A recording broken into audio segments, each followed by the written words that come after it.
Hello guys, welcome to all. नमस्ते, सत श्री अकाल, आदाब। तो कैसे हैं आप लोग? आई होप आप सब अच्छे होंगे। मैं भी एकदम अच्छा हूँ। तो स्वागत है आपका। You all are welcome for this new batch of CA final FR new course, regular course. बच्चों, सबसे पहले जो हम ये क्लास स्टार्ट कर रहे हैं, आज जो ये बैच स्टार्ट कर रहे हैं, मैं आपको बताना चाहता हूं कि ये एक कोविड-19 अफेक्टेड बैच बोल सकते हैं। वाई? बिकॉज मैं ये जो रिकॉर्डिंग कर रहा हूं, ये बिल्कुल ही न्यू रिकॉर्डिंग जो कर रहा हूं, ये स्टूडियो रिकॉर्डिंग है। मेरे सामने कोई भी स्टूडेंट्स नहीं बैठे, आप जानते हैं, क्योंकि because of covid educational institutes all over the India, educational institutes को अभी फ़िलहाल परमिशन नहीं मिली क्लासेस रीओपन करने के लिए। और सही भी है, अभी फ़िलहाल बच्चे भी अपने सब घर पे हैं, सबको डर लग रहा है कि कैसे आएंगे। सो मैंने सोचा कि बिना कोई वेट किए हुए क्यों ना बैच को स्टार्ट किया जाए, रिकॉर्डिंग बैच स्टार्ट की जाए, मतलब स्टूडियो रिकॉर्डिंग बैच स्टार्ट की जाए। अब आई होप आप समझ सकते हैं कि जब एक स्टूडियो रिकॉर्डिंग बैच होता है जिसमें स्टूडेंट्स नहीं होते, तो थोड़ा सा, बिकॉज इंटरेक्शन थोड़ा सा जब नहीं होता, तो चीज़ों को फैकल्टी का एक रिस्पॉन्सिबिलिटी थोड़ा सा बढ़ जाता है। रिस्पॉन्सिबिलिटी कैसा? रिस्पॉन्सिबिलिटी ये बढ़ जाता है कि स्टूडेंट जब सामने होते हैं तो समझाने का एक अलग ही जो मज़ा होता है, उसके लिए, वो मज़ा देने के लिए फैकल्टी की मेहनत बढ़ जाती है। बट अच्छी बात यह है कि ये बैच में पहली बार ऐसा कोई स्टूडियो रिकॉर्डिंग बैच नहीं कर रहा हूँ।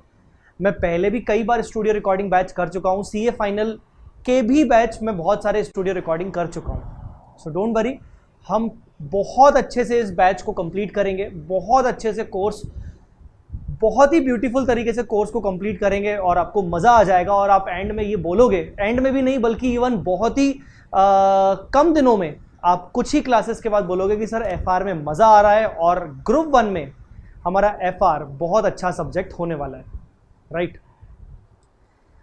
चलिए सो एक काम करते हैं, सबसे पहले ये एक इंट्रोडक्टरी सेशन है, क्योंकि पहला लेक्चर देखने से पहले, पहला टेक्निकल लेक्चर देखने से पहले ये ज़रूरी है कि आप पहले मेरे बारे में थोड़ा सा जानें, वी स्मार्ट के बारे में जानें, बैच के बारे में जानें, आपको क्या क्या प्रोवाइड होने वाला है उसके बारे में जानें, आप मेरे से किस तरीके से कनेक्ट हो सकते हो आप वैसे जानें।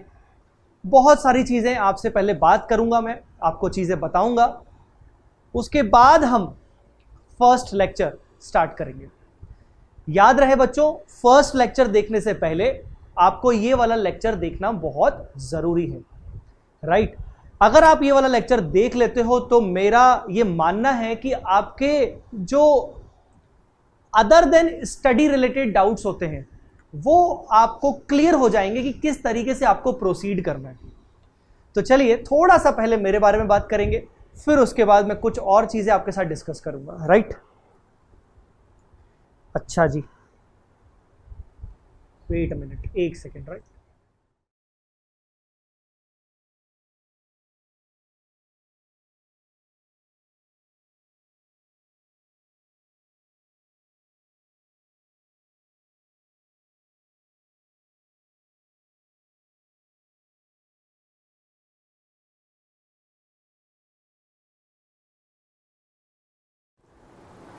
तो मेरे बारे में जानने के लिए थोड़ा सा आपको मैं बता दूं, I am a chartered accountant जय चावला, राइट, नाम तो सुना ही होगा।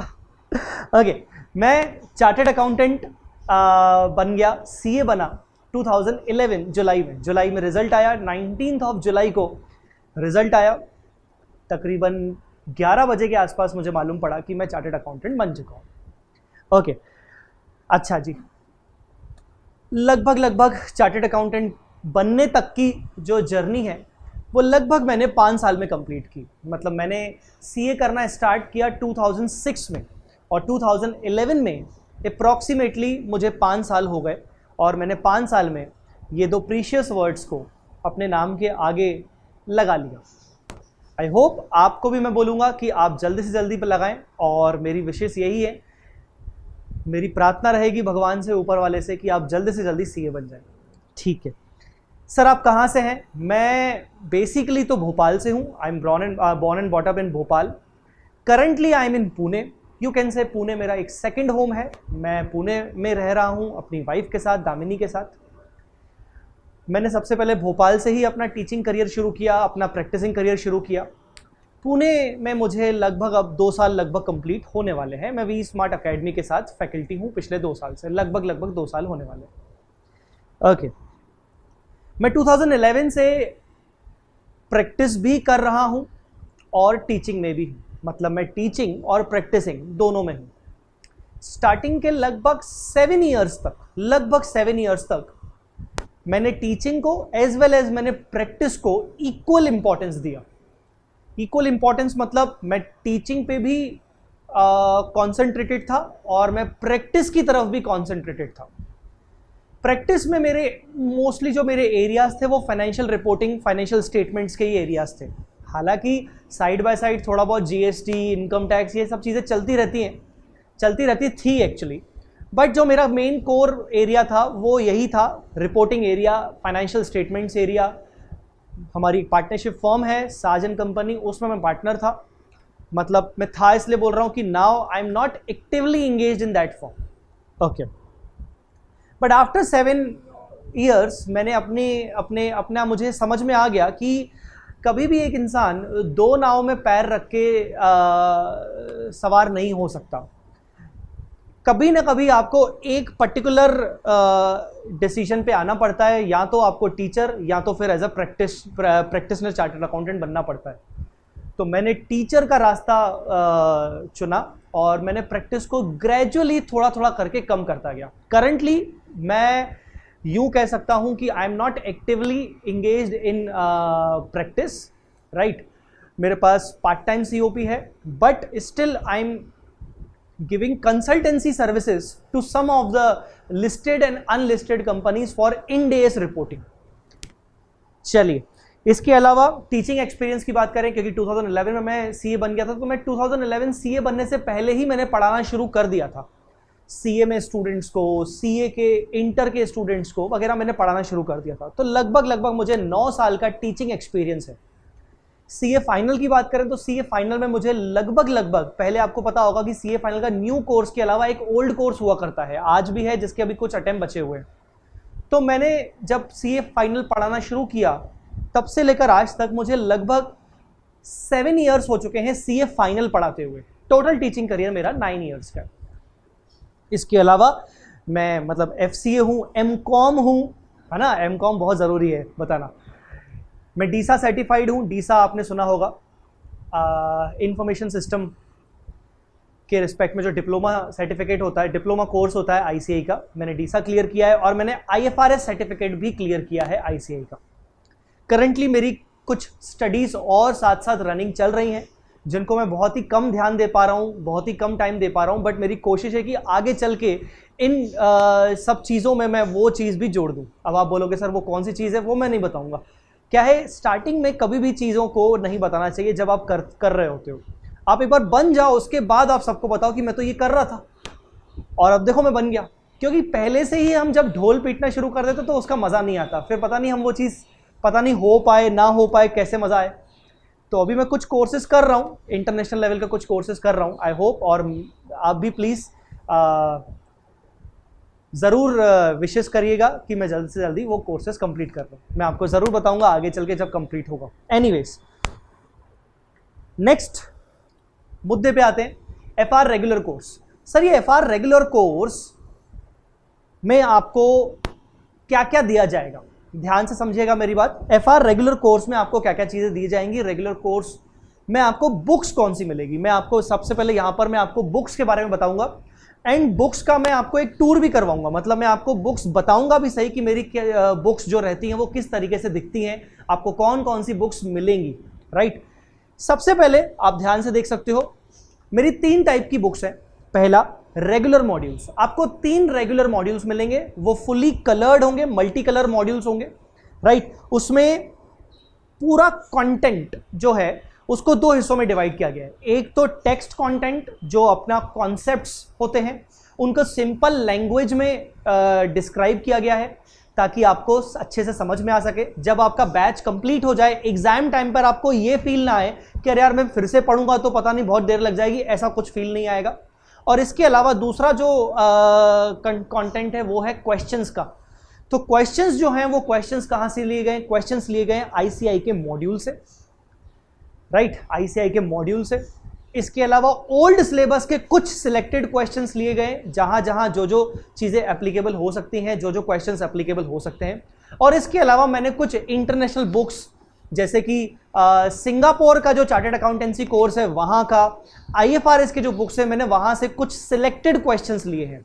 तो जो अपना जो रेगुलर मॉड्यूल जो आपको बुक्स में मिलेगा, जो सबसे पहली बुक मिलेगी वो आपको मिलेगी रेगुलर मॉड्यूल्स। 3 रेगुलर मॉड्यूल्स होंगे, मतलब पूरे के पूरे कोर्स को हमने 3 मॉड्यूल्स में कवर किया है। उसमें आपका कंटेंट भी होगा, कॉन्सेप्ट्स भी होंगे सिंपल लैंग्वेज में, और आपको क्वेश्चंस भी करने को मिलेंगे। ठीक है, क्वेश्चंस कहाँ से लिए गए, आईसीआई के मॉड्यूल से लिए गए, ओल्ड सिलेबस से लिए गए, और कुछ other study mats, other references book से लिए गए। चलिए, इसके अलावा सबसे इंपॉर्टेंट चीज आपको जो मिलेगी वो मिलेगी कंपाइलर बुक। इसको मैं क्वेश्चन बैंक भी कह सकता हूं, कंपाइलर बुक। मैंने इसको इस बार नाम बदल दिया है, पहले मैं इसको क्वेश्चन बैंक कहता था, अब मैं इसको कंपाइलर क्वेश्चन बैंक कह रहा हूं। ये कंपाइलर क्वेश्चन बैंक क्या है, प्रीवियस बैचेस मैंने जितनी भी एफआर की अभी तक कंडक्ट की हैं, जो मेरा एक्सपीरियंस रहा, मैं पहले क्या करता था कि RTP questions, MTP questions, past examination questions को ऊपर की बुक जो 3 मॉड्यूल्स हैं उसमें कुछ कुछ सिलेक्टेड क्वेश्चंस आरटीपी एमटीपीस के कवर करता था। बाकी जो कवर नहीं हो पाते थे वो मैं अलग से उसको क्वेश्चन बैंक में डाल देता था, और ये क्वेश्चन बैंक मेरा सेपरेटली सेल भी होता है। बट बाद में आप मुझे रियलाइज हुआ ग्रेजुअली कि यार क्यों ना एक ऐसी बुक बनाई जाए जिसमें आज तक की जितनी भी आरटीपीस होंगी, एमटीपीस होंगी और पास्ट एग्जामिनेशन पेपर्स होंगे, उनके सबके क्वेश्चंस एक ही बुक में हो। तो इसीलिए अब एक सा कंपाइलर मैंने बनाया है जिसमें सारे के सारे आरटीपी के क्वेश्चंस, एमटीपी के क्वेश्चंस और पास्ट एग्जामिनेशन क्वेश्चंस मिलेंगे चैप्टर बाय चैप्टर, इंडेस बाय इंडेस। जैसे पर्टिकुलर इंडेस 1 के क्वेश्चंस इकट्ठे, RTP, MTP and past examination. फिर इंडेस 2 इन्वेंट्री के आरटीपी, एमटीपी, पास्ट एग्जामिनेशन। इंडेस 12 के आरटीपी, एमटीपी, पास्ट एग्जामिनेशन। इस तरीके से आपको क्वेश्चंस मिलेंगे, राइट। इनके जो क्वेश्चंस होंगे, इनके क्वेश्चंस का भी प्रैक्टिस रेगुलर कोर्स में किया जाएगा। जैसे ही हमारा पर्टिकुलर टॉपिक खत्म होगा, या मान लीजिए हमारे 2 लगभग टॉपिक खत्म होंगे, तो मैं कंपाइलर उठाऊंगा और कंपाइलर से वो सेम टॉपिक जो हमने कवर अप कर लिया है ऑलरेडी 3 मॉड्यूल्स में से, उसको मैं कंपाइलर से क्वेश्चंस की प्रैक्टिस करवाऊंगा। तो कंपाइलर के भी लेक्चर्स इस रेगुलर कोर्स में शामिल होंगे, ठीक है। इसके बाद आपको एक और बुक मिलेगा, देखिए अब सबसे इंपॉर्टेंट क्या होता है कि जब हम रेगुलर कोर्स पढ़ते हैं और एफआर एक ऐसा सब्जेक्ट जो सबसे पहला पेपर है आपका। अब मेरा ये मानना है, जनरली सभी बच्चे यही करते हैं कि जब आपका आईपीसीसी इंटरमीडिएट क्लियर हो जाता है, उसके बाद जनरली आपके पास मिनिमम 2.5 साल 3 साल रखे होते हैं सीए फाइनल के एग्जाम के लिए। अगर आपका आईपीसीसी में फर्स्ट अटेम्प्ट में क्लियर हो रहा है तो आपके पास मिनिमम 3 साल होते हैं। अगर फर्स्ट अटेम्प्ट में क्लियर नहीं हुआ, आपकी आर्टिकलशिप स्टार्ट हो चुकी थी आईपीसीसी डेज में ही, फिर भी ग्रेजुअली अगर देखें तो 2 साल 2.5 साल का पीरियड हमारे पास रहता है फाइनल के एग्जाम्स में। और हम सबसे पहला सब्जेक्ट या तो एफआर या तो एसएफएम लेते हैं। अब होता क्या है कि एफआर जब हमारा कंप्लीट हो चुका होता है, जितने टाइम तक हमारी पढ़ाई, हमारी कोचिंग, हमारी क्लासेस साथ में चलती रहती है, तब तक तो हमें बहुत अच्छा लगता है, तब तक हमें सब लगता है कि हाँ यार बहुत अच्छे से हो गया। करने वाले कर लेते हैं। बहुत सारे बच्चों के साथ ये प्रॉब्लम होती है कि जैसे ही क्लासेस खत्म हो गई, जैसे ही वीडियो लेक्चर्स कंप्लीट कर लिया हमने, उसके बाद हम दूसरी क्लासेस करते हैं, तीसरी क्लासेस करते हैं, चौथा सब्जेक्ट करते हैं, 5वां सब्जेक्ट करते हैं, तब तक हम पहला एफआर या एसएफएम भूल चुके होते हैं। अब जब हम भूल चुके होते हैं तो उसको हमें वापस से रिवीजन चाहिए। जब हम वापस से रिवीजन उठाने का सोचते हैं तो हमें जो ये 3 रेगुलर मॉड्यूल्स मिले हैं, तो हमें लगता है यार ये रेगुलर मॉड्यूल्स तो अच्छे खासे हैं, क्योंकि ये तीनों रेगुलर मॉड्यूल्स लगभग आपके 1000 से 1200 पेजेस के होंगे टोटल। मतलब 1000-1200 पेजेस टोटल होंगे, तो लगभग मान लीजिए आप 400 पेजेस के 3 मॉड्यूल होंगे। उस टाइम पे हमें लगता है यार इतना सारा कंटेंट कैसे होगा, एग्जाम में तो 6 महीने बचे हैं, 3 महीने बचे हैं, 4 महीने बचे हैं, कितना सारा कंटेंट कैसे होगा। उसके लिए हमें चाहिए एक ऐसी समरी बुक जिससे हमारा हर इंडेस क्विकली रिवाइज हो जाए। जब भी हम एफआर वापस से उठाएं तो पहले उस समरी बुक से हम रिवाइज कर लें, और समरी बुक के साथ साथ उसी समरी बुक के अगर कुछ रिवीजन लेक्चर्स हमें मिल जाएं यूट्यूब पे, वो हम एक बार देख लें। घंटे भर में हमारा वो एक पर्टिकुलर टॉपिक हम देख के कंप्लीट कर लेंगे। उसके बाद जब हम खुद उसको सेल्फ उठाएंगे तो जल्दी भी हो जाएगा। उसके लिए मैंने एक बुक बनाई है which is called FR eagle view summary chart book. अब ये eagle view summary chart book क्या है? ये जो समरी चार्ट बुक है बच्चों, ये आपको बहुत ज्यादा काम आएगी, स्पेशली आपको रिवीजन के टाइम में काम आएगी। आपको अभी काम नहीं आएगी, आपको रेगुलर क्लासेस में ये समरी चार्ट बुक ज्यादा काम नहीं आएगी। रेगुलर क्लास में तब काम आएगी जब मैं आपको इस चार्ट बुक से रिवीजन रेगुलर क्लासेस के बीच में ही करवाऊंगा। दूसरा तब काम आएगी जब आप वापस से अपना खुद से सब्जेक्ट को रिवीजन के लिए उठाओगे, और तीसरा आपको 1 डे बिफोर एग्जाम आपको काम आएगी। ये समरी चार्ट बुक का जो साइज होगा वो A3 साइज की बुक होगी। वो जो जनरल बुक होती है A4 साइज की छोटी सी नॉर्मल जो साइज होती है उससे बड़ा साइज होगा, उससे डबल साइज होगा, A3 चार्ट बुक होगा। ठीक है, A3 साइज रखने का रीजन ये था कि एक ही पेज पे या मैक्सिमम 2 पेजेस में आपका पूरा टॉपिक इंडेस, पर्टिकुलर कोई भी इंडेस आपका कवर हो जाए, जिसको आप ये मान लीजिए कि हाफ एन आवर में जिसको आप अच्छे से कंप्लीट कर लो, रिवाइज कर लो, फिर आप टॉपिक के ऊपर अच्छे से उसकी क्वेश्चंस की प्रैक्टिस कर सको। तो जो A3 समरी चार्ट बुक्स है उसमें मैंने सारे अकाउंटिंग स्टैंडर्ड्स को कवर अप किया है। अब जब मैं बोलता हूं सारे, तो लगभग 90% इंडेस को मैंने कवर किया है। मल्टी कलर चार्ट बुक्स हैं मेरी, जितनी भी बुक्स हैं वो सब मल्टी कलर बुक्स रहेंगी। और चार्ट बुक आपको ट्री फॉर्म में, मैंने अभी आपको बताऊंगा, अभी जब मैं आपको टूर करवाऊंगा बुक्स का, अभी आपको मालूम पड़ेगा कि चार्ट बुक मैंने किस तरीके से बनाई, आपको मजा आ जाएगा। एंड अच्छी बात यह है कि इस चार्ट बुक के जो इंडेक्स के जो रिवीजन लेक्चर्स हैं वो ऑलरेडी मैंने यूट्यूब पे डालना शुरू कर लिए हैं, और जब जब किसी इंडेक्स में कोई अमेंडमेंट होगा मैं उस लेक्चर को हटा के मैं नया लेक्चर डाल दूंगा, राइट। अब सर आपने अमेंडमेंट की बात की, तो अमेंडमेंट से सर थोड़ा सा याद आया कि सर अमेंडमेंट होता है कि नहीं होता है इस सब्जेक्ट में, सब बताऊंगा, आप एक एक करके ध्यान से सुनते जाइए। चलिए, now third is sir how to ask queries. यहां पर मैं बात कर रहा हूं स्टडी रिलेटेड क्वेरीज की। आपको अगर टेक्निकल क्वेरीज हैं कि आपकी क्लासेस नहीं प्ले हो पा रही, आपका सिस्टम करप्ट हो गया, लैपटॉप में आपकी क्लासेस चल रही थी अब आपको दूसरे लैपटॉप में शिफ्ट करना है, मोबाइल में आपकी क्लासेस चल रही थी दूसरे मोबाइल में शिफ्ट करना है, तो ये सब टेक्निकल क्वेरीज हैं। मैं उन क्वेरीज की बात नहीं कर रहा हूं, मैं उनके क्वेरीज की बाद में बात करूंगा। मैं बात कर रहा हूं स्टडी रिलेटेड डाउट्स कि आपने पर्टिकुलर एक लेक्चर देखा, वो लेक्चर देखने के बाद आपको कुछ डाउट्स हुए, आपको कुछ कॉन्सेप्चुअल डाउट्स हुए, मैंने आपको कुछ क्वेश्चंस दिए, आपको किसी क्वेश्चंस में कॉन्सेप्चुअल डाउट हुआ, कैलकुलेशंस में डाउट हुआ, आप वो डाउट्स मुझसे कैसे पूछेंगे? बच्चों ध्यान रहे, इस चीज को पढ़ लीजिए, ध्यान रहे, आप जब मुझसे कोई भी स्टडी रिलेटेड डाउट्स पूछेंगे वो सिर्फ और सिर्फ इस नंबर पे व्हाट्सएप करके पूछेंगे। ये जो नंबर दिया हुआ है 7887788705, ये नंबर मेरा पर्सनल नंबर नहीं है, ये स्टूडेंट्स के लिए ही बनाया गया है। इसमें बल्कि मैं पर्सनल कॉल्स अटेंड नहीं करता हूं, मैं ये फोन बच्चों के साथ ही इसमें बात करता हूं। और आप जब भी मुझसे डाउट्स पूछेंगे, आप मुझसे डाउट्स इस नंबर पे व्हाट्सएप करके पूछेंगे।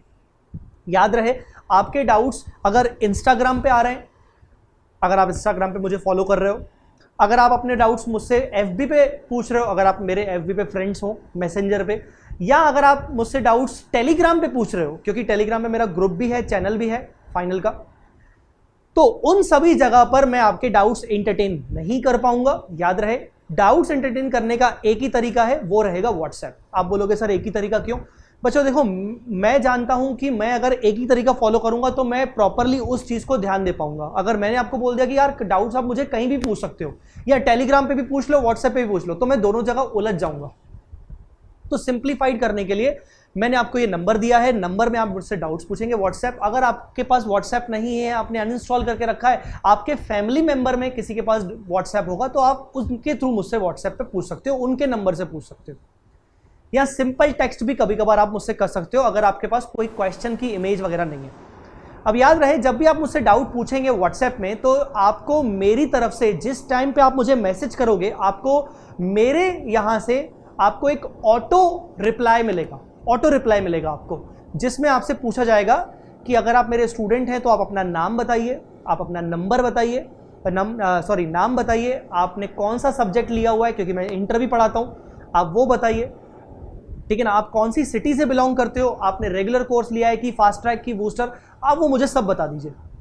और अगर आपको कोई डाउट पूछना है तो डाउट के लिए आपको एक क्वेश्चन की जो पर्टिकुलर इमेज है वो आपको भेजनी है, अगर उसके साथ कोई सॉल्यूशन है तो वो भी भेज दीजिए, ताकि मैं उसको देख के आपको प्रॉपरली बता सकूं। तो एक ऑटो रिप्लाई मेरी तरफ से आपको मिलेगा, उस ऑटो रिप्लाई में आपको ये सब बातें बताई गई होंगी कि आपका डिटेल्स बताइए और आप मुझे ये क्वेश्चन की इमेज भेजिए। साथ ही साथ उसमें यह भी लिखा होगा कि बच्चों 2 से 3 दिन में या 3 से 4 दिन में आपको रिप्लाई मेरा आ जाएगा। कभी कभार ऐसा होता है कि मतलब करंटली अगर मैं बात करूं, currently I am getting tentatively 60 to 70 messages in a day, WhatsApp messages in a day. अब 60 से 70 व्हाट्सएप मैसेजेस का रिप्लाई भी करना जरूरी है। कभी कभार ये होता है कि मैं पूरा दिन भर में व्हाट्सएप मैसेजेस का रिप्लाई कर ही नहीं पाता हूं, बिकॉज मैं अदर क्लासेस में एंगेज वगैरह था, ठीक है। तो ये होता है कि मुझे टाइम उसको देना पड़ता है, तो 2 से 3 दिन लगभग आपको वेट करना पड़ेगा। हालांकि मेरी कोशिश होगी कि मैं 2 दिन में आपको रिप्लाई दे दूं, पर अगर मान लीजिए 2 से 3 दिन में मैंने आपको रिप्लाई नहीं दिया तो कोई दिक्कत नहीं, उसमें ये लिखा होगा उस ऑटो रिप्लाई मैसेज में कि आप चाहो तो 2 से 3 दिन बाद अगर आपको रिप्लाई नहीं आया तो आप मुझे एक बार कॉल करके रिमाइंड कर सकते हो। कई सारे बच्चे ये बोलते हैं कि सर हमें लगा कि हम आपको कॉल कैसे करें, आप बिजी होंगे। ऐसा बिल्कुल नहीं है बच्चों, treat me as your friend. वैसे भी मेरी उम्र ज़्यादा नहीं है और आप मुझे अपना बड़ा भाई मान सकते हो, छोटा भाई मान सकते हो, अपना फ्रेंड मान सकते हो।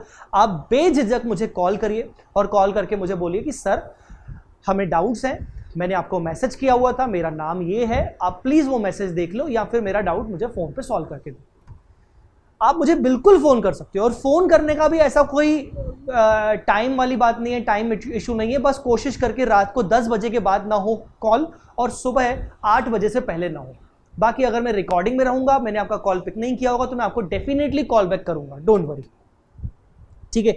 तो ये बातें आपको समझनी पड़ेंगी कि हम क्वेरीज को किस तरीके से डील करेंगे। डोंट वरी गाइस, क्वेरीज को बहुत अच्छे से डील करेंगे। व्हाट्सएप पे क्वेरीज अच्छे से आपकी डील हो जाएंगी। कई बार ऐसा होता है कि मुझे आपका व्हाट्सएप पे डाउट नहीं समझ आया, तो मैं आपको खुद ही उसमें मैसेज टाइप कर देता हूं कि please call me for your doubt, ताकि मैं आपको फोन पे समझा सकूं या फिर मैं आपको ऑडियो मैसेज से समझा सकूं, ठीक है। तो ये इंपॉर्टेंट था, हाउ टू आस्क क्वेरीज, ताकि आपको दिक्कत ना आए। चलिए, इसके बाद अब ऐसा तो है नहीं कि बैच कवर अप कर लिया, हो गया सब कुछ सिस्टम। हो सकता है आगे छोटे मोटे अमेंडमेंट्स आए, उन अमेंडमेंट्स के लिए मुझे कुछ YouTube पे एडिशनल वीडियोस डालने पड़ेंगे, या फिर अगर आपको मुझसे व्हाट्सएप के अलावा कनेक्ट करना है, कनेक्ट होना है मेरे साथ, तो आप किस तरीके से आप मुझसे कनेक्ट हो सकते हो व्हाट्सएप के अलावा। मैं अमेंडमेंट्स पे बाद में आऊंगा। तो आप व्हाट्सएप के अलावा मुझसे किस तरीके से कनेक्ट हो सकते हैं ताकि आपकी पढ़ाई बनी रहे, राइट। सबसे पहले YouTube, आपको ये बताए गए दोनों चैनल्स को सब्सक्राइब करना है, सीए जय चावला और वी स्मार्ट एकेडमी। ये दोनों चैनल्स आप सब्सक्राइब कर लीजिए, क्योंकि इसमें समय समय पर कई सारे मैं वीडियोस डालते रहता हूं। जैसे मैंने आपको बोला कि चार्ट रिविजन्स, तो चार्ट रिविजन्स आपको कहां मिलेंगे, आपको इन दोनों चैनल्स पे मिलेंगे।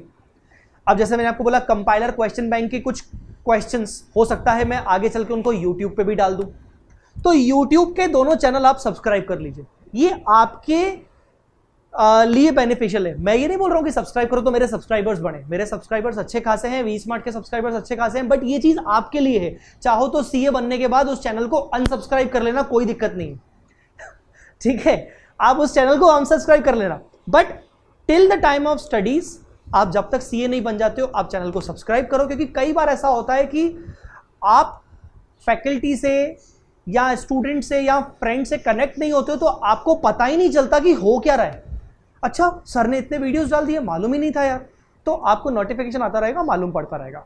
दूसरी चीज, टेलीग्राम पे मैंने दो चीजें बनाई हुई है। एक टेलीग्राम का चैनल जो कि एक तरीके से ब्रॉडकास्ट लिस्ट होती है, उसमें आप उसमें ग्रुप चैट नहीं हो सकता, उसमें जो मैं इंफॉर्मेशन डालता जाऊंगा आपको मालूम पड़ती जाएगी। वो टेलीग्राम का जो चैनल है सीए जय चावला, वो सब्सक्राइब कर लीजिए। और इसके अलावा टेलीग्राम का एक चैट ग्रुप है जिसमें कई सारे सीए फाइनल के स्टूडेंट्स उसमें मेंबर हैं। करंटली जहां तक मैं मानता हूं लगभग 6 से 7 हज़ार, जिस टाइम में मैं क्लास रिकॉर्ड कर रहा हूं 6 से 7 हज़ार स्टूडेंट्स अभी उस मेरे ग्रुप में हैं। अच्छी बात उस ग्रुप की, सबसे अच्छी बात क्या पता है, कि आप मुझसे स्टडी रिलेटेड डाउट्स तो व्हाट्सएप पे पूछ सकते हो। मान लीजिए आपको लगता है यार छोटा मोटा डाउट्स है, सर से पूछूंगा, इससे बेहतर है कि मैं एक काम करता हूं किसी और से पूछ लेता हूं। किसी और से किससे? तो आप उस टेलीग्राम ग्रुप को जब ज्वाइन करोगे, चैट ग्रुप को ज्वाइन करोगे, तो उसमें बाकी सब भी सीए फाइनल के स्टूडेंट्स ही बैठे। तो जब आप उसमें क्वेरी पोस्ट करोगे तो there are more than 75% chances कि आपको आपकी क्वेरी का रिप्लाई मिल जाए, क्वेरी का रिप्लाई मिल जाए। कभी कभार अगर मान लीजिए मैंने भी एक अगर आपकी क्वेरी वहां पर देख ली टेलीग्राम चैट ग्रुप में, अगर मान लीजिए मैं फ्री बैठा हूं, तो हो सकता है मैं भी रिप्लाई कर दूं, हो सकता है। बट द इंपॉर्टेंट इज मुझसे अगर डाउट पूछना है तो व्हाट्सएप पे ही पूछना पड़ेगा। बट छोटे मोटे डाउट्स हैं या फिर मेरा रिप्लाई टाइम पे नहीं आया तो आप टेलीग्राम पे भी पोस्ट कर सकते हो, आपको बाकी स्टूडेंट्स का रिप्लाई मिल जाएगा। ये बहुत ही अच्छा एडवांटेज है आपको। तो आप टेलीग्राम पे मेरे दोनों चैनल, दोनों चीज़ें, टेलीग्राम का चैनल सीए जय चावला और टेलीग्राम का group CA final FR only by CA जय चावला, ये ग्रुप है, चैट ग्रुप है, आप वो ज्वाइन कर लीजिएगा। इसके अलावा अब पूरा दिन तो पढ़ाई नहीं करनी, ठीक है ना। अब अगर पूरा दिन पढ़ाई करोगे तो बाकी चीज़ें कब करोगे यार, है ना। तो बाकी चीज़ें जब अपने आप को तुम फ्री समझते हो, पढ़ाई से नहीं, तुम्हें लगता है यार थोड़ा बहुत अब लोगों को देख लें, सोशल मीडिया पे चले जाएं, तो अगर इंस्टाग्राम पे हो तो मुझे इंस्टाग्राम पे फॉलो कर सकते हो, राइट। इंस्टाग्राम पे ज़रूर फॉलो करना। अगर थोड़ा सा स्टडी से हट के अगर फैकल्टी से के साथ कनेक्ट होना चाहते हो तो ज़रूर आप मुझे इंस्टाग्राम पे फॉलो करो, दोस्त बनेंगे और देखते हैं क्या क्या चीज़ें होती हैं उसमें, ठीक है। चलिए, एक लास्ट चीज़, टेक्निकल क्वेरीज। आपकी टेक्निकल क्वेरीज को किस तरीके से मैनेज किया जाएगा। Now these are not study related queries. Technical queries जैसे मैंने आपको बताया कि आपने ऑर्डर प्लेस किया बट अभी तक आपको बुक्स नहीं मिली, आपका ऑर्डर फेल हो गया, आपको कुछ बुक्स मिली कुछ नहीं मिली, आपकी क्लासेस नहीं चल रही, आपको एक लैपटॉप से दूसरे लैपटॉप में ले जाना है, आपको एक्सटेंशन करवाना है, there are so many things. अब उस चीज के लिए आप अगर फैकल्टी को डायरेक्टली मैसेज करोगे तो हो सकता है फैकल्टी मतलब मैं आपकी ज्यादा हेल्प ना कर पाऊं क्योंकि मैं टेक्निकली उतना साउंड नहीं हूं। उसके लिए हमने अपना एक अलग टीम बिठाया हुआ है। Currently V Smart is having more than 40 number of employees for this technical related work। एक दिन में हमें मिनिमम 1000 से ज्यादा कॉल्स आते हैं। बहुत बार कॉल्स हम रिसीव नहीं करते तो हम कॉल बैक भी कर देते हैं। तो आपको टेक्निकल क्वेरीज के लिए कैसे कांटेक्ट करना है वी स्मार्ट को, ये दो मेल आईडी आप नोट कर लीजिएगा, आप इनके स्क्रीनशॉट ले लीजिएगा। एक तो contact@vsmartacademy.com और दूसरा techsupport@vsmartacademy.com। ये दोनों की दोनों मेल आईडीज पर आप अपने टेक्निकल क्वेरीज, टेक्निकल चीज़ें जो भी आपको दिक्कतें हैं आप वो पोस्ट कर सकते हो, डाल सकते हो, मेल डाल सकते हो, ठीक है ना। जब आप मेल डालें तो अपना याद रखें ऑर्डर आईडी ज़रूर डालें, नाम, मोबाइल नंबर और ऑर्डर आईडी, ये 3 चीज़ें ज़रूर डालें और सब्जेक्ट, ताकि आपको टेक्निकल टीम अच्छे से आपकी हेल्प कर सके, ठीक है। कॉन्टैक्ट नंबर आपके सामने 7796878787। अगर कॉन्टैक्ट नंबर की बात करें तो आप इस नंबर पे कॉन्टैक्ट भी कर सकते हो, ताकि अगर आपको डायरेक्टली फोन पे बात करनी है तो ये आपके पास कॉन्टैक्ट नंबर है। हो सकता है एक बार में आपका फोन ना उठाया जाए तो आपको कॉल बैक किया जाएगा, डोंट वरी, ठीक है। अच्छा, क्लासेस कैसे इंस्टॉल करनी है, वीडियो सॉफ्टवेयर कैसे इंस्टॉल करना है, सीरियल की कैसे प्लेस करनी है, क्लासेस कैसे चलानी है, फर्स्ट टाइम है नहीं आता समझ में, तो उसके लिए हमने यूट्यूब पे वी स्मार्ट के चैनल पर कुछ ट्यूटोरियल वीडियोस डाल के रखे हैं कि how to install the video lectures, how to play the classes. तो ये ट्यूटोरियल वीडियो लेक्चर्स जरूर देखिएगा, उसका अलग से एक प्लेलिस्ट है, आप वी स्मार्ट अकेडमी में जाके वो प्लेलिस्ट में जाएंगे तो आपको मिल जाएगा, ठीक है। चलिए भाई, तो ये सारी बातें तो हमने कवर अप कर ली। अब इसके बाद कुछ बातें और इंपॉर्टेंट, सर कुछ ज्यादा ही लंबा नहीं हो रहा है बेटा, फर्स्ट लेक्चर है, फर्स्ट लेक्चर भी क्या इंट्रोडक्टरी लेक्चर है, तो मैं चाहूंगा कि इंट्रोडक्टरी लेक्चर में आपको सारी वो बातें क्लियर हो जाएं जो आपको किसी स्टूडेंट से ना पूछनी पड़े। नहीं तो क्या होता है, आप या तो किसी और स्टूडेंट से पूछोगे, वो कुछ बताएगा, कम्युनिकेशन गैप हो जाएगा, कुछ का कुछ बताएगा, या फिर आप क्लासेस परचेज करने से पहले आप हमसे डायरेक्टली फिर से पूछोगे तो हम आपको यही बोलेंगे कि हमारा इंट्रोडक्टरी वीडियो देख लो। अब कुछ बातें और इंपॉर्टेंट, ध्यान से देखिएगा।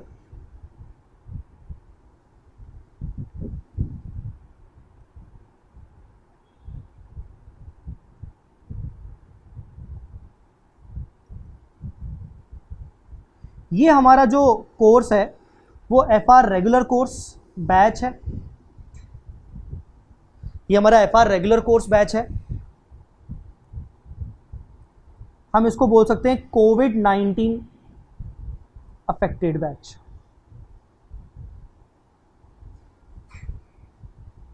थोड़ा सा ना मैं स्पेलिंग्स में कच्चा हूं तो ध्यान रखना, कभी कभार मेरी स्पेलिंग्स मिस्टेक हो तो मेरे पे हंसना मत, है ना। बहुत सारे लोग इसको कोरिलेट अपने साथ भी कर रहे होंगे कि हाँ सर हम भी कच्चे हैं। अच्छा, सबसे important, number of lectures. Sir approximately कितने लेक्चर्स आप हमें करवाओगे, टोटल मिला के कितने लेक्चर्स होंगे। अगर मैं अपनी पास्ट बैच को देखूं तो टेंटेटिवली मैंने 70 लेक्चर्स में पूरा FR कोर्स कंप्लीट करवाया है, बट नाउ मैं इन 70 नंबर ऑफ लेक्चर्स को थोड़ा सा बढ़ा रहा हूं। यस, मैं 70 लेक्चर्स को बढ़ा के मैं टेंटेटिवली 80 लेक्चर्स कर रहा हूं।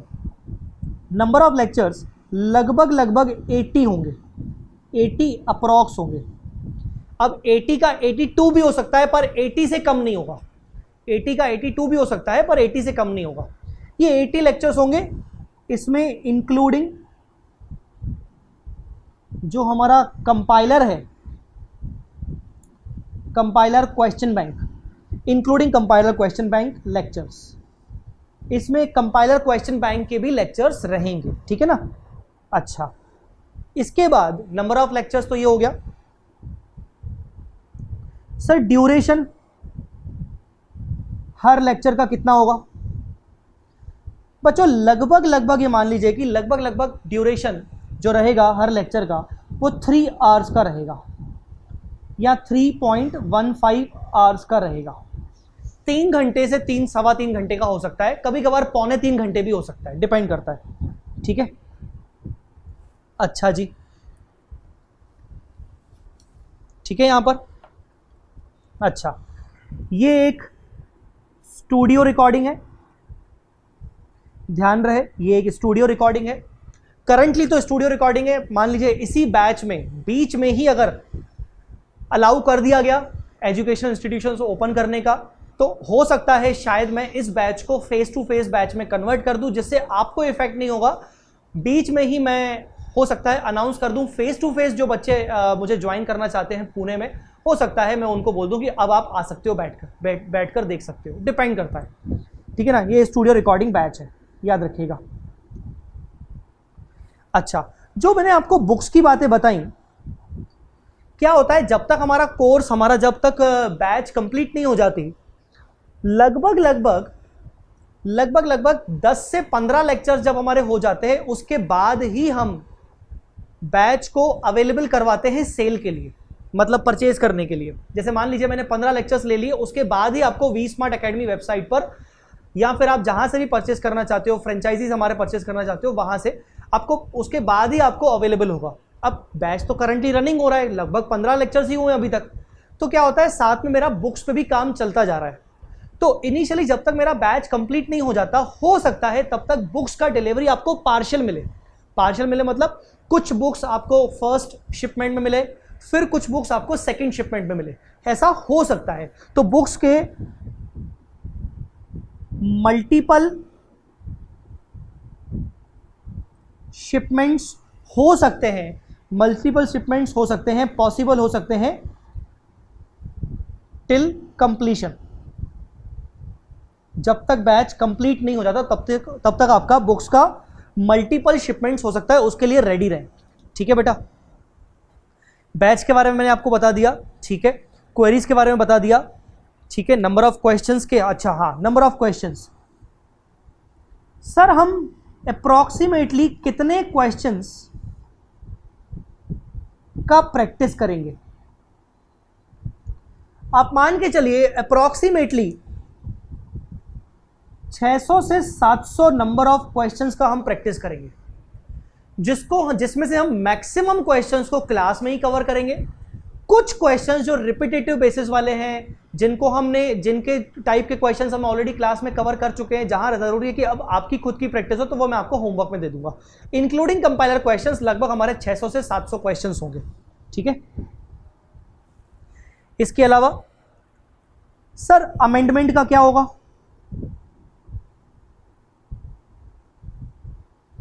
अमेंडमेंट्स को कैसे कवर किया जाएगा?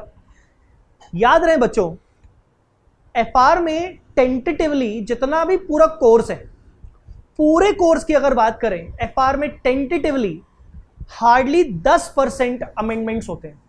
जैसे आपके अदर सब्जेक्ट्स हो जाए, जीएसटी, डीटी, लॉ, इनमें अमेंडमेंट्स का स्कोप ज्यादा होता है, इसमें अमेंडमेंट की क्वांटिटी ज्यादा होती है। एफआर में अमेंडमेंट की क्वांटिटी बहुत कम होती है। किसी पर्टिकुलर छोटा मोटा कोई इंड एस में चेंजेस कर दिया, कोई पर्टिकुलर पैरा को चेंज कर दिया, राइट। अब जैसे मैं आपको एग्जांपल दूं, end S 1 presentation of financial statement, उसमें मटेरियलिटी की डेफिनेशन को उन्होंने चेंज कर दिया, मतलब और वास्ट कर दिया। तो ये अमेंडमेंट है, पर सिर्फ मटेरियलिटी की छोटी सी डेफिनेशन में उन्होंने चीजों में कुछ एडिशंस कर दिए। दूसरा, because of covid financial reporting पर क्या इंपैक्ट पड़ रहा है करंटली, सारी पूरी ओवरऑल अकाउंटिंग सेंस में अगर बात करें, पूरी इंडस्ट्रीज में जितनी भी इंडस्ट्रीज हैं, जब वो इंड एस के अकॉर्डिंग फाइनेंशियल स्टेटमेंट्स बनाएंगी, तो बिकॉज ऑफ कोविड-19 क्या क्या अफेक्ट कर रहा है, आपका गोइंग कंसर्न तो अफेक्ट नहीं कर रहा है, बहुत सारे ऐसे चीजें हैं जहां पर कोविड-19 के कारण आपकी अकाउंटिंग अफेक्ट कर रही होगी। ठीक है ना, गवर्नमेंट ने लोन्स दिए, बहुत सारे अमेंडमेंट्स करने पड़े गवर्नमेंट्स को भी। तो इससे इन डेज में क्या इंपैक्ट पड़ा कोविड-19 से रिलेटेड, वो इंस्टीट्यूट ने कुछ FAQs इशू किए हैं जिनको हमने अपने रेगुलर मॉड्यूल्स में ऑलरेडी कवर अप किया है। तो वो एक अमेंडमेंट हो गया जो आज के बाद नहीं आएगा, कोविड-19 तो एक ही बार हो गया, ठीक है ना। तो जो अमेंडमेंट्स होते हैं वो हार्डली 10% होते हैं, जिसके लिए आपको एडिशनल लेक्चर YouTube पे मिल जाएगा। जिस टाइम पे जो अमेंडमेंट जिस अटेम्प्ट के लिए एप्लीकेबल होगा, आपको मैंने पहले ही बोला है कि YouTube पे आप मुझसे कनेक्ट रहेंगे, आपको उस टाइम पे अगर आपके टाइम पे एग्जाम टाइम पे कोई अमेंडमेंट आता है तो आपको YouTube पे लेक्चर प्रोवाइड कर दिया जाएगा।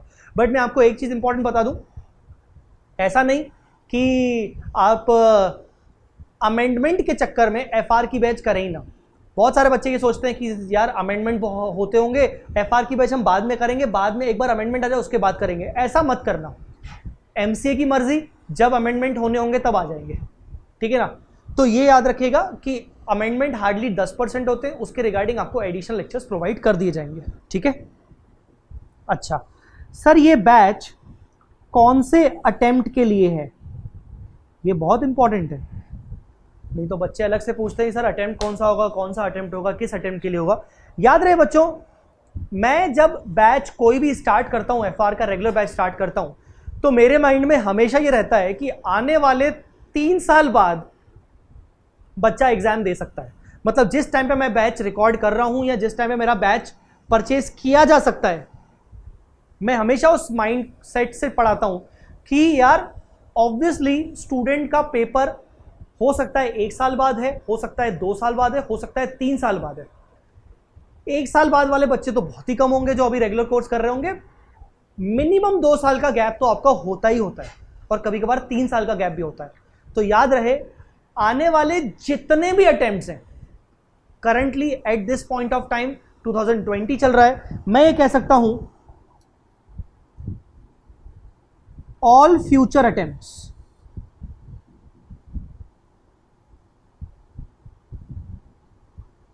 टिल मई नवंबर 2023 और अगर होगा तो 24 तक कवर है। सो डोंट वरी, ये बैच आने वाले जितने भी अटेम्प्ट हैं उनको ध्यान में रखते हुए करवाया जा रहा है, क्योंकि हार्डली 10% अमेंडमेंट्स अगर होंगे तो आगे चल के आप में एप्लीकेबल होंगे, उनको हम आराम से कवर कर लेंगे। कई बार ऐसा भी होता है कि during the running batch amendments आ जाते हैं, जिसको मैं रनिंग बैच में ही कवर अप कर लूंगा, ठीक है। और आपको एक अलग से अमेंडमेंट शीट भी प्रोवाइड की जाएगी। अच्छा सर, हमारी अप्रोच क्या होगी, बैच की अप्रोच किस तरीके से होगी। हाँ, अब मैं आपको बता दूं कि बैच की अप्रोच के लिए सबसे पहले मैं आपको एक इंपॉर्टेंट चीज बताना चाहता हूं। बच्चों, मुझे इंडस्ट्रीज में इंड एएस को अप्लाई करने का एक्सपीरियंस है। मैंने लिस्टेड कंपनीज के साथ भी काम किया है, अनलिस्टेड कंपनीज के साथ भी काम किया है in respect of Ind AS reporting. तो मैं आपको इतनी तो श्योरिटी दे सकता हूं कि आपको पढ़ाई के साथ साथ आपको रियल लाइफ प्रैक्टिकल एक्सपोजर भी देने का काम मेरा रहेगा। आपको यह समझ में आ जाएगा कि हाँ, प्रैक्टिकल एक्सपोजर भी मिल रहा है। आर्टिकलशिप के टाइम पर भी आप जैसे ऑब्वियसली सीए फाइनल में होंगे तो आपकी आर्टिकलशिप भी चल रही होगी या फिर आपने स्टार्ट कर ली होगी, तो आपको समझ में आएगा कि हाँ यार, एज एन आर्टिकल असिस्टेंट या फिर एज अ सीए हमें क्या क्या सोचना चाहिए as far as Ind AS application. हालांकि मैं आपको बता दूं, हमारे इंडिया में जितना भी इंड एएस रिलेटेड काम होता है वो मोस्टली बिग प्रैक्टिसिंग फर्म्स, जो बड़ी बड़ी प्रैक्टिसिंग फर्म्स हैं, बिग फोर्स हैं, या जो बिग फोर्स के अलावा जो बड़ी बड़ी प्रैक्टिसिंग फर्म है, सिर्फ उन्हीं के पास होता है। छोटी छोटी फर्म्स के पास इंड एएस का काम नहीं होता। बट मैं आपको एश्योर कर रहा हूं कि जितने भी आर्टिकल्स हैं, आप कोई भी फॉर्म में काम कर रहे हो, चाहे आप छोटी से छोटी फॉर्म में काम कर रहे हो, चाहे बड़ी फॉर्म में काम कर रहे हो, आपको मेरी तरफ से रियल लाइफ एक्सपोजर जरूर मिलेगा कि किस तरीके से इंड एएस का एप्लीकेशन होता है। आप एटलीस्ट उसको देख पाओगे, आप उसको ऑब्जर्व कर पाओगे कि हाँ यार, किस तरीके से इंड एएस का एप्लीकेशन होता है। बहुत सारे बच्चे उसको कोरिलेट भी कर सकेंगे अगर वो उसी एरिया में काम कर रहे होंगे तो। So don't worry, practical exposure आपको फुल फ्लैश मिलेगा। अप्रोच की बात करें तो पहली बात आपको प्रैक्टिकल अप्रोच आपको मिलेगी, आपको प्रैक्टिकल एक्सपोजर मिलेगा। दूसरी बात, हम किस तरीके से आगे बढ़ेंगे। सबसे पहले किसी भी इंड एएस को पढ़ने के लिए अगर उसकी कोई पर्टिकुलर हिस्ट्री होगी तो वो आपको हिस्ट्री समझाई जाएगी 5 से 10 मिनट में। फिर आपको उसका मेन जो कॉन्सेप्ट वाला पार्ट है वो आपके साथ मैं आपको समझाऊंगा। अब आपको मैं समझाऊंगा कैसे, पहले मैं आपको समझाऊंगा, पहले मैं आपको रीड नहीं करवाऊंगा, पहले मैं आपको समझाऊंगा कि देखो ऐसे होता है, इस तरीके से करते हैं, ऐसे करते हैं। अब वो कॉन्सेप्ट को समझाने के लिए हो सकता है आधा घंटा लग जाए, 40 मिनट्स लग जाए, कितना भी लग सकता है। इस आधे घंटे में 40 मिनट्स में मैं आपको एग्जाम्पल्स के थ्रू भी समझाऊंगा। फिर जैसे ही वो पार्ट हम समझ लेंगे उसके बाद हम उसी कंटेंट को हम रेगुलर मॉड्यूल से रीड भी करेंगे। मतलब एक बार पहले टीचर आपको समझाएगा, मैं आपको समझाऊंगा एग्जाम्पल्स के साथ, फिर मैं आपको उसको रीड करवाऊंगा बुक्स में से। बुक्स में से रीड करने के बाद फिर हम जो बुक्स में उसके जो क्वेश्चंस होंगे उसको हम कवर अप करेंगे, जिससे आपको अच्छे से समझ में आए। अब जैसे ही वो आपका टॉपिक कवर अप हो जाएगा, मान लीजिए आपके मैंने 3 टॉपिक कवर कर लिए, 3 इंडेक्स कवर कर लिए। अच्छा, आपको पता है ना एफआर में बेसिकली सिलेबस में है क्या। एफआर के सिलेबस में 95% syllabus is from accounting standards. कौन से accounting standards? Indian accounting standards, वो वाले अकाउंटिंग स्टैंडर्ड्स नहीं जो आपके इंटर में थे। Indian accounting standard Ind AS applicable है। आपके पूरे सिलेबस का 95% पोर्शन इंड एएस है। 5% पोर्शन 2 छोटे से चैप्टर हैं जो कि बहुत ही, वो भी कहीं ना कहीं इंड एएस से रिलेटेड ही है, रिपोर्टिंग से रिलेटेड है। उनके ऊपर इंड एएस बनाया नहीं गया, इसीलिए उनको अलग कर दिया गया। तो वो जो छोटे से चैप्टर है वो आपको अलग से करवाए जाएंगे। तो पूरा का पूरा आपको इंड एएस समझाया जाएगा। मान लीजिए मैंने आपको 3 टॉपिक करवा लिए, 3 इंड एएस करवा लिए। अब क्या होगा, 3 इंड एएस के बाद मुझे लगेगा कि यार अब जरूरी है कि जो मैंने पहला वाला टॉपिक करवाया था उसको रिवाइज करवाना जरूरी है। तो मैं क्या करूंगा, मैं रिवाइज 2 तरीके से करवाऊंगा। पहला, कंपाइलर क्वेश्चन बैंक्स जो आपको दिया जाएगा उसमें से मैं आपको प्रैक्टिस करवाऊंगा क्वेश्चंस की। दूसरा तरीका रिवीजन करने का कि मैं आपके साथ चार्ट रिवीजन करूंगा, डिस्कस करूंगा। अभी मैंने आपको बुक्स का टूर नहीं करवाया, मैं आपको जब बुक्स दिखाऊंगा तो आपको समझ में आएगा कि चार्ट रिवीजन हम किस तरीके से करते हैं। चार्ट रिवीजन के वीडियोस वैसे तो यूट्यूब पे भी है। तो मैं आपको 2 तरीके से उसका रिवीजन करवाऊंगा ड्यूरिंग द क्लासेस। एक तो कंपाइलर के थ्रू मैं आपके साथ प्रैक्टिस करूंगा क्वेश्चंस की, और उसके बाद मैं चार्ट से भी रिवीजन करवाऊंगा बीच बीच में जहां जहां मुझे लगेगा। ठीक है, इस तरीके से हमारी पूरी अप्रोच होगी पूरे बैच को कवर अप करने के लिए। And that is the reason I am taking more than 70 lectures this time. मेरा बैच वैसे लगभग 70 लेक्चर्स का होता है। अगर आप 70 लेक्चर्स को 3-3.25 घंटे से इंटू करोगे तो लगभग आपको 220 घंटे के आसपास मेरा बैच पड़ता है। But this time I have decided कि मैं इस बार बैच में 80 लेक्चर्स मिनिमम लूंगा। अगर मैं इंटू करूँ 3 आवर्स या 3.5 आवर्स के साथ तो तकरीबन 260 आवर्स का बैच मैंने माना है कि तकरीबन 260 आवर्स का बैच होगा, एक्सक्लूडिंग चार्ट रिवीजन। क्योंकि चार्ट रिवीजन अगर आप यूट्यूब पे देखेंगे तो कम से कम 20 घंटे का तो चार्ट रिवीजन मैंने यूट्यूब पे ऑलरेडी डाल के रखा है। 20 घंटा 22 घंटे का ऑलरेडी डाल के रखा है, तो उसको अगर आप ऐड करोगे तो वो 280 बन जाएगा। होता क्या है कि कई सारे बच्चे ये सोचते हैं कि जय सर इतनी कम आवर्स क्यों लेते हैं। FR being the lengthiest subject in group 1, group 2 में मैं नहीं बोल सकता, ग्रुप 2 में तो डीटी होता है या ओवरऑल तो डीटी ही माना जाएगा, but second most lengthiest subject FR होता है पूरे कोर्स में, पूरे सीएफएल में। और अगर ग्रुप 1 की बात करें तो सबसे ज्यादा लेंथी होता है। तो सर बाकी टीचर्स तो 350 घंटे लेते हैं, 350 मतलब 350 आवर्स लेते हैं, 320 आवर्स लेते हैं, आप 260 आवर्स में कैसे करवा लोगे? बेटा हर फैकल्टी का अपना अपना एक तरीका होता है। मैं इतना कह सकता हूं कि मैं अपनी तारीफ खुद नहीं करूंगा, आपको मेरा फीडबैक अगर लेना है तो टेलीग्राम पे आप मेरा फीडबैक ले सकते हो, कहीं से भी ले सकते हो, अपने सीनियर्स में से ले सकते हो। बट मैं आपको इतना एश्योर करवा रहा हूं कि आपको सब कुछ करवाया जाएगा, कुछ भी नहीं छुड़वाया जाएगा, और आपको बार बार रिवीजन भी करवाया जाएगा। ठीक है, सो लगभग 260 आवर्स का बैच रहेगा। इसके अलावा 20-25 आवर्स के चार्ट रिविजन्स रहेंगे। ठीक है ना, वो अलग से मैं बात कर रहा हूं। ठीक है, अच्छा, इसके अलावा बच्चों ये सारी बातें हो गई। एक्चुअली मैंने एक पेपर पे लिख के रखा है ताकि मैं कुछ चीज भूल ना जाऊं, आपको सब बता सकूं। That's it. अब मैं आपको क्या करूंगा, अब मैं आपको सबसे पहले अपनी बुक्स का टूर करवा देता हूं। ये देखिए, सबसे पहले बच्चों आप अगर ध्यान से देखेंगे, ये अपनी रेगुलर बुक्स हैं, आपको दिख रहा होगा अब देखिए ये टॉपिक 1, टॉपिक 2 कलर चेंज हो गया, टॉपिक 3 कलर चेंज हो गया, टॉपिक 4 कलर चेंज हो गया, टॉपिक 5 कलर चेंज हो गया। सर ये क्या है, कलर कलर क्यों खेल रहे हो सर, हम छोटे बच्चे थोड़ी हैं।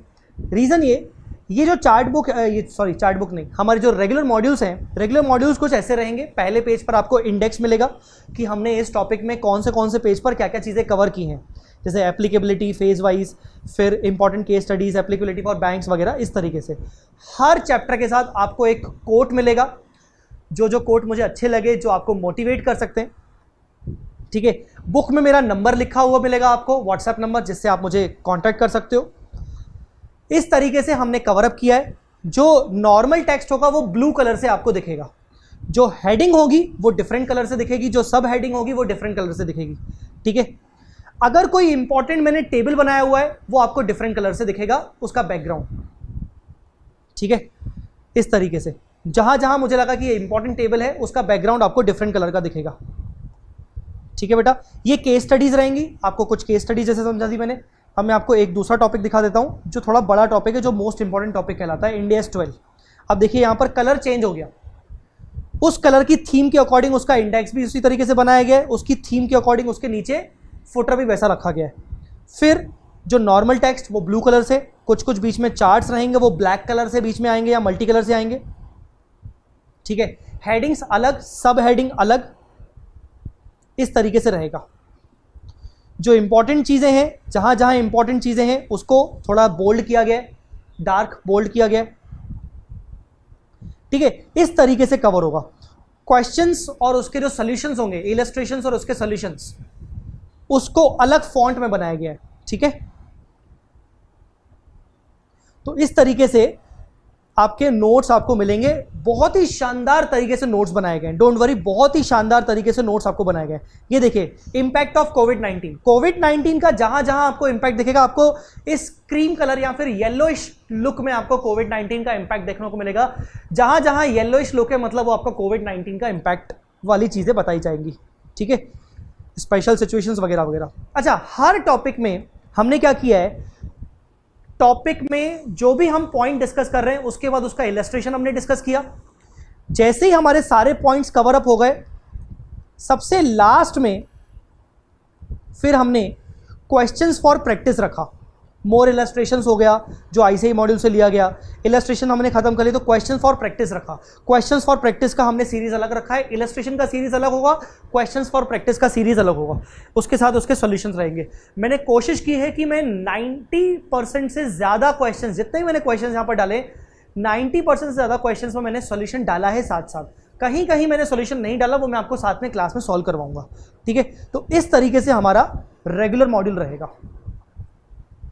अगर हम कंपाइलर की बात करें, कंपाइलर कुछ ऐसा रहेगा। मैंने आपको बताया था कि कंपाइलर में मैंने सबसे पहले आरटीपी, उसके बाद एमटीपी, उसके बाद पास्ट एग्जामिनेशन पेपर्स से अगर कोई क्वेश्चंस आए हैं तो वो कवर किए हैं। तो जो कंपाइलर होगा कि इस टाइप का होगा, जैसे सबसे पहले आरटीपी क्वेश्चंस। तो आरटीपी क्वेश्चंस जैसे ये मई 18 में आया, आपको दिख रहा होगा मई 18 में आया, उसके साथ उसका अगले पेज पर सॉल्यूशन। ये आपको हॉरिजॉन्टल बुक मिलेगी, ये वाली रेगुलर बुक आपको नॉर्मल बुक मिलेगी वर्टिकल। आरटीपी के क्वेश्चंस खत्म हुए, फिर एमटीपी के क्वेश्चंस, जैसे मैंने लिख दिया कि मई 20 में आरटीपी का कोई क्वेश्चन नहीं आया इस टॉपिक में से, एमटीपी के क्वेश्चंस खत्म हुए। फिर questions from past examination papers वो कवर कर लिए। इस चैप्टर में जैसे कुछ भी अभी तक आया नहीं है पास्ट एग्जामिनेशन से। तो इस तरीके से हमने कंपाइलर क्वेश्चन बैंक किया है। मतलब रेगुलर मॉड्यूल्स में भी हमारे पास क्वेश्चंस है क्लास में प्रैक्टिस करने के लिए, और अलग से जब हम कंप्लीट कर लेंगे टॉपिक को, बाद में फिर से रिवाइज करना है क्लास में, तो हम और एडिशनल क्वेश्चंस भी करेंगे। इसके बाद जो तीसरी, जो मुझे सबसे अच्छी चीज लगती है, जो मैंने बहुत शिद्दत से बनाई है और उसमें मेरे को दामिनी ने बहुत ज्यादा हेल्प की है, which is chart revision book, eagle view chart book, ठीक है ना। दामिनी और मैंने मिलकर इस बुक को बनाया है, बहुत ज़्यादा हमने मेहनत की है। दामिनी ने तो मतलब थोड़ा सा अपने स्टडीज़, अपने काम से, अपने करियर को सेक्रीफाइस करके मुझे उसने बहुत ज़्यादा हेल्प की, ना सिर्फ इस बुक में, मतलब मुझे पूरा ओवरऑल आगे बढ़ाने में। ये चार्ट बुक रहेगा उसका, जैसे ये आपको दिख रहा होगा, आपको पूरा इंडेक्स दिख रहा होगा कौन कौन से हमने इंडेक्स कवर किए चार्ट बुक में। इस टाइप से आपको चार्ट बुक के ट्री एनालिसिस फॉर्म में आपको ये चार्ट बुक मिलेगी, ठीक है, ट्री एनालिसिस फॉर्म में। इंडेक्स 2 जिसको मैंने पहला पेज और इंडेक्स 2 का दूसरा पेज कवर किया, फिर इंडेक्स 7 ये पहला पेज और ये दूसरा पेज उसकी समरी कवर किया। इंडेक्स 10 एक ही पेज में कवर हो गया, इंडेक्स 12 एक ही पेज में कवर हो गया। आप देख रहे हैं कितने शानदार तरीके से हमने पूरा कवर किया। ये A3 साइज की बुक होगी, इससे हम पूरा का पूरा कोर्स लगभग 90% सिलेबस हम इससे पूरा का पूरा कवर अप कर लेंगे बहुत ही कम टाइम में एग्जाम से पहले, ठीक है, जिसके रिवीजन वीडियोस मैंने ऑलरेडी, चार्ट रिवीजन वीडियोस मैंने ऑलरेडी डाल के रखे हैं यूट्यूब पे। सो गाइस, ये आपको एक बुक टूर करवाना ज़रूरी था मेरी तरफ से, ताकि आपको समझ में आए कि हम कौन कौन सी बुक्स को रेफर करते हैं। गाइस, मैं ये इंट्रोडक्शन अब लगभग ख़त्म करने वाला हूँ। मैं आपको एक ही चीज़ बोलूँगा, इतना मेरी एश्योरिटी है आपको, मैं आपको गारंटी दे रहा हूँ, मैं एश्योरिटी दे रहा हूँ कि बैच ख़त्म होने तक मेरे पास बहुत सारे फीडबैक आए हैं पिछली बैचेस में। मैं जानता हूं जो मैं आपको बोल रहा हूं, जो मैं कमिटमेंट कर रहा हूं, मैं पूरा कर सकता हूं। इतना गारंटी रहेगा, इतना एश्योरिटी मैं आपको दे रहा हूं कि बैच खत्म होने तक, इवन बैच खत्म होने से पहले आप जरूर मुझे रिप्लाई करोगे और आप बोलोगे कि sir FR is now my one of the favourite subject. मैं ये नहीं बोल रहा हूं कि favourite subject, but one of the favourite subject. हो सकता है आपका DT में, IDT में बहुत ज़्यादा इंटरेस्ट हो, क्योंकि वो आपको लगता है कि प्रैक्टिकल है, आर्टिकलशिप में ज़्यादा लगता है, बट मैं आपको इतना बोल रहा हूँ कि FR आपको बहुत ज़्यादा इंटरेस्टिंग लगेगा और आपका one of the favourite subject निकल के आएगा। स्टार्टिंग की 4 से 5 क्लासेस में आपको ऐसा फील हो सकता है कि यार FR प्रैक्टिकल सब्जेक्ट है कि थ्योरी सब्जेक्ट है। ये तो थ्योरी सब्जेक्ट लग रहा है, हमने तो सोचा था कि अकाउंट्स होगा, प्रैक्टिकल होगा। स्टार्टिंग की 5 क्लासेस में आपको ऐसा फील आएगा, मैं आपको बता रहा हूं, क्योंकि मुझे जितनी मैंने क्लासेस ली है मैंने ये चीज़ नोटिस की है बच्चों में फेस टू फेस में, और ऐसा होता है। स्टार्टिंग की 5 क्लासेस, प्लीज़ मैं आपको रिक्वेस्ट कर रहा हूं कि शुरुआत की 5 क्लासेस में बी पेशेंट, पेशेंस से काम करिएगा, आपको ज़रूर समझ में आएगा सब कुछ। ग्रेजुअली आपको लगने लगेगा कि हाँ यार मज़ा आ रहा है। मुझे एक बेस क्रिएट करने के लिए लगभग स्टार्टिंग की 5 क्लासेस चाहिए होती हैं ताकि मैं बेस क्रिएट कर सकूं। स्टार्टिंग की 5 क्लासेस में मैं ज़्यादा टेक्निकल नहीं जाके मैं बेसिक्स में घुसता हूं। लाइक शेड्यूल 3 हो गया, कॉन्सेप्चुअल फ्रेमवर्क हो गया। कॉन्सेप्चुअल फ्रेमवर्क क्या होता है सर, मैं आपको बताऊंगा जब हम स्टार्ट करेंगे। कॉन्सेप्चुअल फ्रेमवर्क एक पूरा बेसिक्स आपका। शेड्यूल 3 के बारे में हमने बात कर ली। रोड मैप हो गया इंडेक्स का कि इंडेक्स कौन सी कंपनीज को एप्लीकेबल है। इस बेसिक्स को कवर अप करने में लगभग मुझे 3 से 4-5 क्लासेस लग जाती हैं। इंडेक्स 1 सबसे पहले मैं जब उठाऊंगा, क्योंकि वो शेड्यूल 3 के साथ करवाना पड़ेगा, तो ओवरऑल 5 क्लासेस तक आपको पेशेंस रखना है, याद रखेगा। उसके बाद आपको जैसे जैसे हम आगे बढ़ते जाएंगे आपको मज़ा आएगा, इतनी मेरी गारंटी है। आपको खुद आप मुझे मैसेज करोगे कि सर मज़ा आया, और आपको फीडबैक तो मुझे वैसे भी देना है। So guys, this was the entire introduction for FR regular course batch new recording, जो कि अप्लीकेबल है आने वाले फ्यूचर के सारे अटेम्प्ट्स के लिए। एट प्रेजेंट हम 2020 में खड़े हुए हैं, और आगे चल के जितने भी अटेम्प्ट्स आने वाले हैं लगभग 2024 तक के, मैं वो कवर करके चलूँगा, इतनी मेरी गारंटी है। ठीक है बच्चों, तो चलिए यहाँ पर हम ये इंट्रोडक्शन को ख़त्म करते हैं। अब जो इसके बाद आप लेक्चर्स देखेंगे वो टेक्निकल लेक्चर्स देखेंगे। अगला लेक्चर जो लेक्चर 1 होगा उसमें हम लेक्चर्स की बातें करेंगे, उसमें आपको कोई इंट्रोडक्शन नहीं मिलेगा, उसमें आपको ये सब बातें रिपीट नहीं की जाएंगी। ठीक है, सो गाइस, आई होप आपका बैच बहुत अच्छा जाए। मेरी प्रार्थना यही है ऊपर वाले से कि आपका बैच बहुत अच्छे से जाए और आप फर्स्ट अटेम्प्ट में ग्रुप 1 ग्रुप 2 अच्छे से क्लियर करें। थैंक यू सो मच, अभी के लिए इतना ही। अगले लेक्चर में मिलते हैं। Thank you so much, bye bye, जय माता दी, अल्लाह हाफ़िज़।